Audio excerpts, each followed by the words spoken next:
Good morning, ladies and gentlemen. My name is Walter Blackwood. I was expecting to chair this session, but regrettably, Charlotte has had a genuine family emergency, so she's not with us today.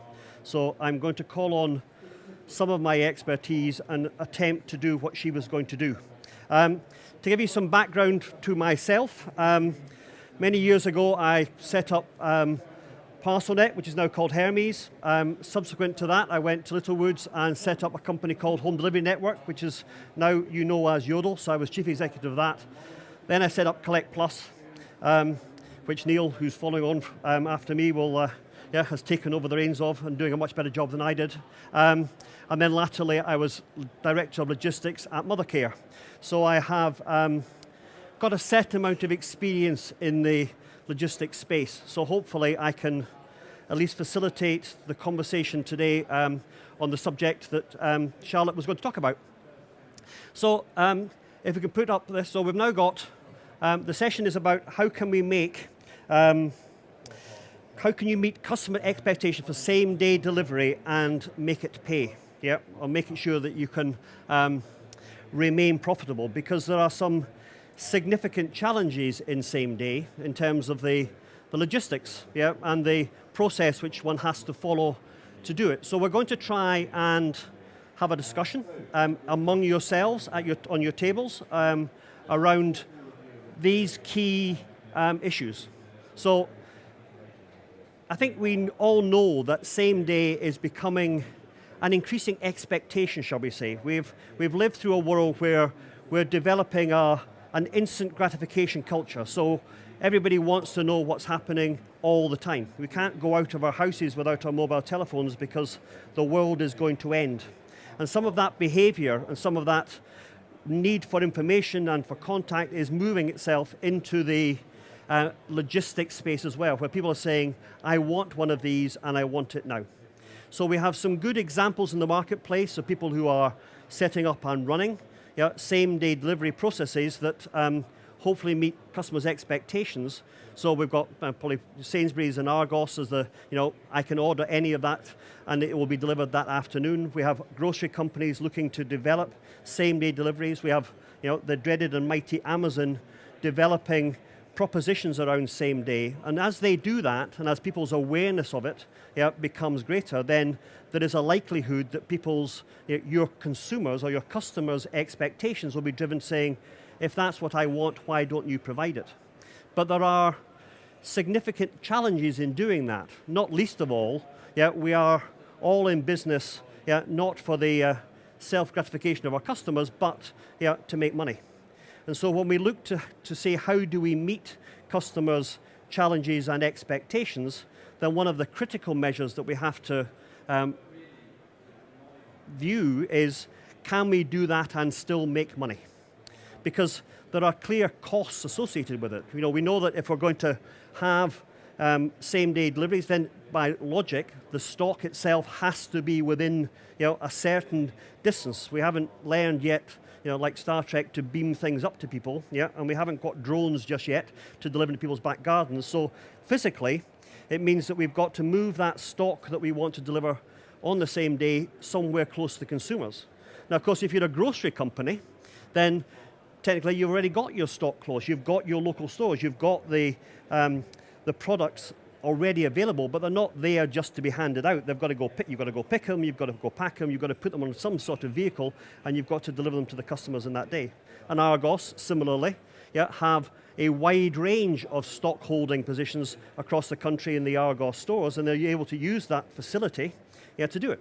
Amazon are developing the solutions by creating local city-centric depots where they will select SKUs for same-day delivery, and then they will be available to people within a certain geographic distance. But then you've got to say, well, if I'm a retailer and I want to emulate that, what stock am I going to pick? Where am I going to put it? How am I going to communicate that message to the consumer that says, I've got these available? And then am I going to, and what is the proposition I'm going to offer them? The next 20 minutes, the next 2 hours, order up till 10 o'clock this morning and we'll deliver it by 5 o'clock tonight? Are we going to lay out a proposition that increasingly we will have to deliver against. So thinking through that process and how you can emulate that, and all the time thinking about how am I going to do this at a cost level that I can maintain profitability. And does that mean I have to charge the customer all the costs of doing it? So if I'm buying something, and it's something valuable, if I go back into my really dim and distant past when we first set up HDNL, the local depots as part of the GUS home shopping group used to store things in their depots. We used to have washing machines and kettles and irons and all those sorts of things where there was a perception that customers who had a broken down washing machine, it was an emergency. And therefore we were able to offer emergency deliveries. If you phoned up by a certain time during the day, we would deliver it that afternoon. It cost them their shirt. It was a very expensive proposition. Because we were dependent predominantly on someone picking up, put it on a van, and spending a van out specifically just to deliver that one item. And we weren't able to charge a huge amount of money for it. But then the world has changed a lot in the last 30 years. The technology that we have in the environment to enable us to handle those kind of orders more efficiently, the development of the gig economy in the sense of being able to find people and local delivery agents really for a one-off jobs is significantly greater than it was then when you were effectively operating employed drivers with big white transit vans. So one of the things we need to think about if we're going to do this is how has the environment changed, or the systems that we have available to us changed, in order to, and what has changed, and has it changed enough to change the economic reality of that process and to manage it more effectively. So I haven't done one of these sessions before. I wasn't expecting to do it this morning, so I'm hoping we're going to do the right thing. So what we're trying to do is among yourselves for the next 15 minutes or so is to talk about some of the things that are on the screen. So we can use this as what are the expectations? Is it genuine? I know some people want it, but some people want, a small number of people want everything. So have we got enough consumers out there that really expect same-day delivery to be part of your overall delivery proposition? How should that be charged to the customer, if at all? Are we able to charge 20 quid or 30 quid or 40 quid for the privilege of same day? If you do, then you're almost certainly defining a product range that says, I'm not going to do anything on same day that doesn't cost more than £100 or £200, because no one's going to pay you 20 quid for delivering a £20, anything. So clothing and so forth at relatively low values is unlikely to do same day delivery, because if people are going to have to pay for it. What should we offer as well? I don't think anybody just does same day. So what should the overall proposition be, and how does that complement a same-day delivery proposition as a specialist area? And as we were saying, what kind of innovations do you perceive there are in the marketplace that allows and supports the reduction in costs in same-day delivery? So I've thought of some. I'm sure you will think of more. And how do we think it's going to develop? Certainly I think the carriers and the overall logistics areas would like to understand whether or not people think this is really going to drive things forward.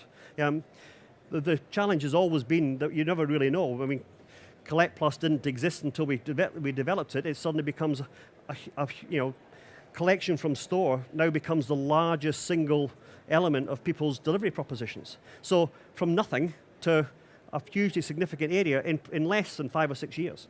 So things might change, and same-day delivery might be the key driver of change, but what do you think? What do your customers think? How do your organizations look to respond to it? So if I can give you a few minutes, 15 to be precise, to talk about that. If there's only a couple of people at a table, please feel free to move to a table where there are more people and interact with each other. And I will wander around and attempt to facilitate conversations if necessary.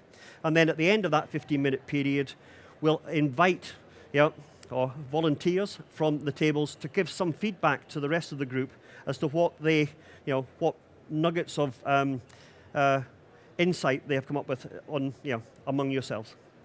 All right, so if I can leave you through that, I shall walk around quietly and talk to everybody. Thank you. I mean, I think what I'm hearing back is what I would have expected to. Clearly, there are retailers out there who are exploiting their existing infrastructure. I've got shops, I've got stock, I've got systems that can do that, I've got drivers, I've got the facilities to do that, and that allows them probably more economically to offer such a service in the marketplace. I think I also would agree with the idea that generally this is a bit of a niche.